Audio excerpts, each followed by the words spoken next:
let's start the question which was about to solve this. Let's take example. There is two numbers. Let's say the numbers are A and B, and HCF of these numbers are 15. So HCF is 15, and their product. So I can say that A into B is given to you. That is 2700. Now I have to find out ki how many pairs which are going to satisfy this particular condition. Okay, तो अगर ऐसा start करना है तो if two numbers are having HCF as 15, so what we should do? Let's take a number is both should have this number as a 15. इन दोनों में number क्या होना चाहिए? 15 होना ही चाहिए. अगर इन दोनों में नंबर 15 होना चाहिए, जमीन का HCF कितना बनेगा? 15 बनेगा. लेकिन क्योंकि प्रोडक्ट बहुत बड़ा है, इसका मतलब इनके साथ सिर्फ 15 नहीं है, इनके साथ और कुछ नंबर्स भी ऐड होंगे. इनके साथ अगर और कुछ नंबर इन्वॉल्व है तो मैं सपोज कर लेता हूँ कि इसके साथ मल्टीप्लाई में x है और इसके साथ मल्टीप्लाई में y है. नाउ यहाँ से एक बहुत कंडीशन निकल के सामने आएगी कि जो x और y होने चाहिए, इनकी क्या खास बात होनी चाहिए? x और y की ये खास बात होनी चाहिए कि इनका जो HCF होगा वो खुद का 1 होना चाहिए. अगर इनमें से भी वापस कुछ कॉमन निकल गया तो फिर कॉमन अगर निकल गया तो इसके HCF को इंक्रीज कर देगा, फिर तो 15 ही रहेगा HCF और कुछ बढ़ जाएगा. तो हमें बस ये याद रखना पड़ेगा कि इन दोनों का जो HCF है इट शुड बी 1. फाइन, इनमें से कुछ कॉमन ही निकलना चाहिए. जैसी कंडीशन दे रखी है वैसे क्वेश्चन सॉल्व करते हैं. 15 times of x into 15 times of y equals to 2700. x into y अगर निकालें so 2700 divided by 15 into 15.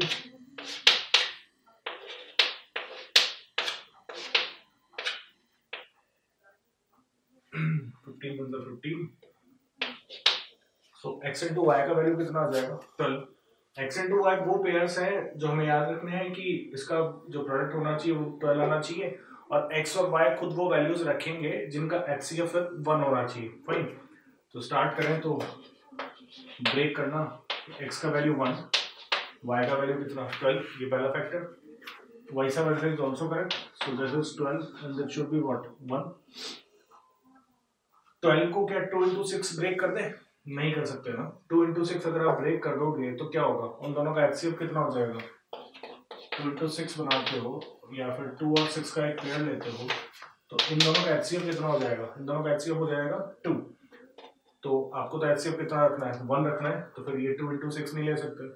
2 into 6 नहीं ले सकते तो अगला पेयर कौन सा ले सकते हैं? 3, 4 एंड सेम 4 और 3.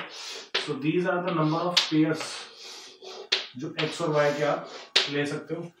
सेम स्टैंडर्ड की अगर आपको वैल्यूज बतानी है कि कौन कौन सी वैल्यूज आएंगी तो आप यहाँ पे पुट कर दो. 15 1 15, 15 12 180. अगर पेयर पूछेगा तो पेयर तो एक ही बनेगा, वैसा वर्सा में कोई फर्क नहीं पड़ता. शूज में जो पेयर होते हैं लेफ्ट में राइट रखो या राइट वाले में बॉक्स के अंदर लेफ्ट रखो, कोई फर्क नहीं पड़ता. Next is 15 3 45 and 15 4 60. तो अगर आपसे पूछो कि पेयर्स कितने होंगे तो पेयर्स तो कितने होंगे? सिर्फ 2 ही होंगे. आपसे कहूँ कि कितने ऐसे पॉसिबल वैल्यूज होंगे तो वैल्यूज फिर आपकी 4 हो जाएंगी, क्योंकि x की वैल्यू हमेशा ये 4 वैल्यूज लेगा x. So that is the most important question जो बार बार क्वेश्चन पूछता है. तो वो पेयर्स बनाते हैं. अगर आप सॉल्यूशन देखोगे तो मेरे को लगता है कि ये ज्यादा बेहतर तरीका है. तो how to find out this? Let's find out the value of x and y and make sure this x and y is having HCF as 1. Now start to break the numbers as x and y should have the HCF is 1. Then just put the values of x and y and you will get the pairs or the number of numbers, how many numbers are there. Fine. So this is the question to how to solve this HCF and LCM concept. Fine. Coming to the next. Next इसके अंदर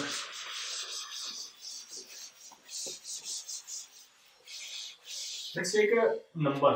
Fine. Two concepts are there of this HCF and LCM. तो उसी से start करता है. मैं पहले concept समझाता हूँ, फिर आपको स्टैंडर्ड उसका एक तरीका समझा देंगे. मैं आपसे कहता हूँ कि एक नंबर है 17. When it is divided by x, it leaves remainder 2. Okay. Another number is 23.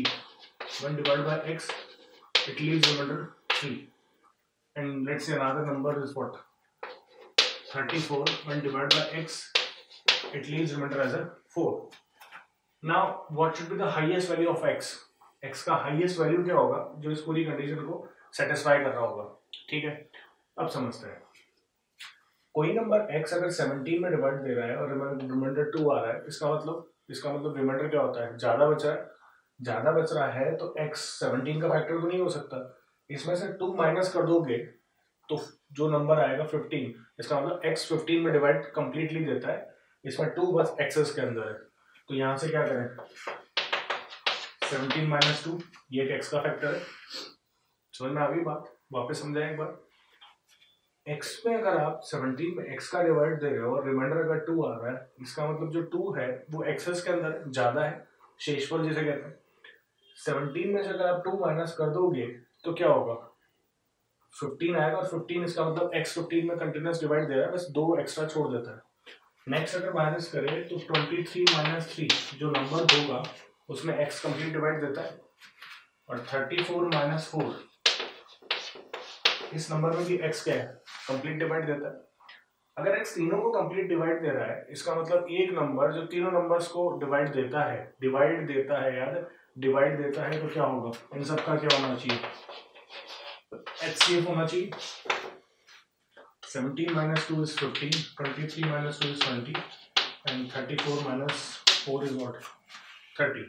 इन सब का HCF अगर निकालें तो 15, 20 और 30, इसका HCF कितना होगा, 5। तो आपका आंसर कितना आ जाएगा, 5। चेक भी कर लेते हैं, सही बात है। 5 जो है वो 17 में डिवाइड हो गया, 5 3 15, तो रिमाइंडर कितना ओमिट हो, 2। 5 का डिवाइड 23 में दोगे तो रिमाइंडर कितना आ जाएगा, 3, और 5 का डिवाइड 34 में दोगे तो रिमाइंडर कितना आ जाएगा, 4। फाइन। सो ये वो कॉन्सेप्ट है जिसमें एक रिमाइंडर कंटिन्यूअस डिफरेंस भी हो सकता है कभी कभी, और कभी कभी सेम भी मिल जाएगा आपको, कहेगा कि सेम नंबर्स ही चल रहे हैं, बहुत कम होता है, वो बहुत इजी क्वेश्चन बन जाएगा। तो इस कॉन्सेप्ट को जो होगा वो रिमाइंडर से निकाल सकते हो। स्टैंडर्ड अगर वर्जन निकलना चाहे इसका तो स्टैंडर्ड क्या लिखोगे, ई number a when divided by x it leaves remainder r1, another number b when divided by x it leaves remainder r2, and another number c when divided by x it leaves remainder r3. So what should be the value of x? It should be HCF of a minus r1, b minus r2, c minus r3।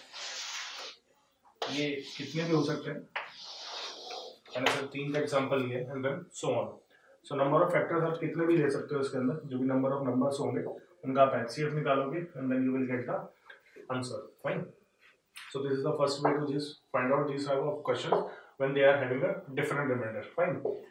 अब अगर question उल्टा कर देते हैं, question copy कर लिया होगा, pose करके आप कॉपी कर सकते हो इसको। नेक्स्ट कॉन्सेप्ट अप्लाई करें और यहाँ पे क्वेश्चन को जस्ट अपोजिट कर देते हैं।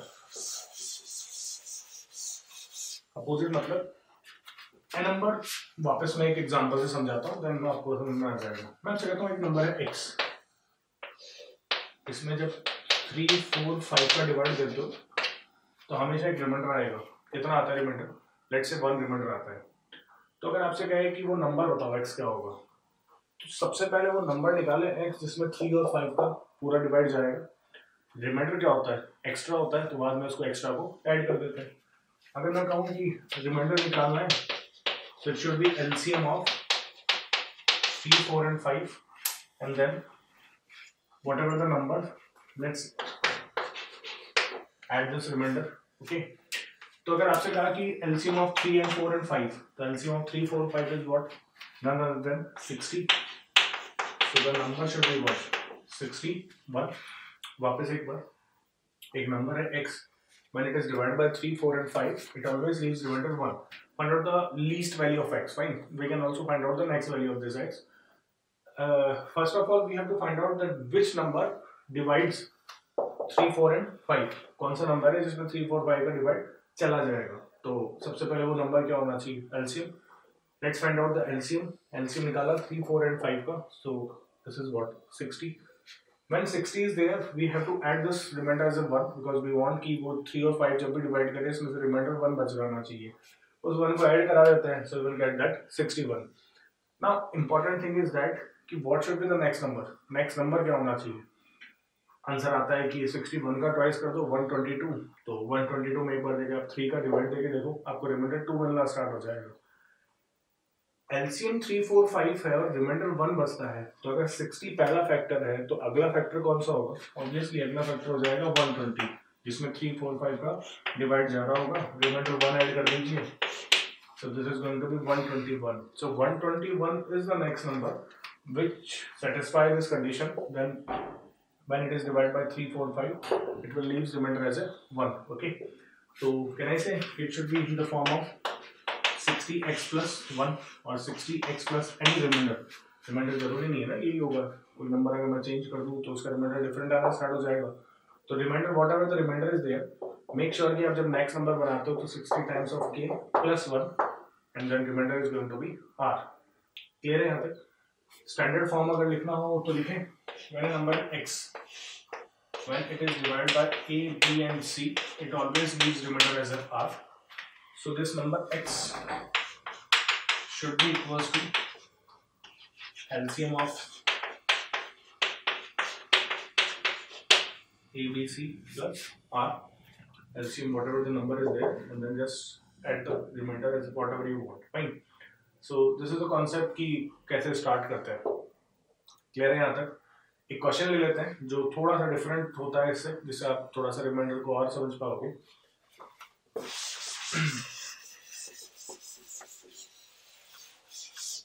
If I ask you a number, fine, when it is divided by 5, it leaves remainder 4. When it is divided by 5, it leaves remainder 4. When divided by, let's say 6, it leaves remainder 5. And when divided by 7, it leaves remainder 6.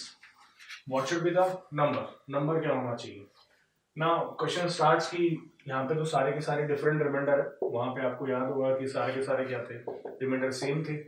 लेकिन यहाँ पे एक खास बात है, खास बात यह है कि when you divide this number by 5, whatever the number, let's say number is x, the number is always lacking by 1. ये हमेशा एक नंबर कम पड़ जाता है, तो can I say कि the remainder is what?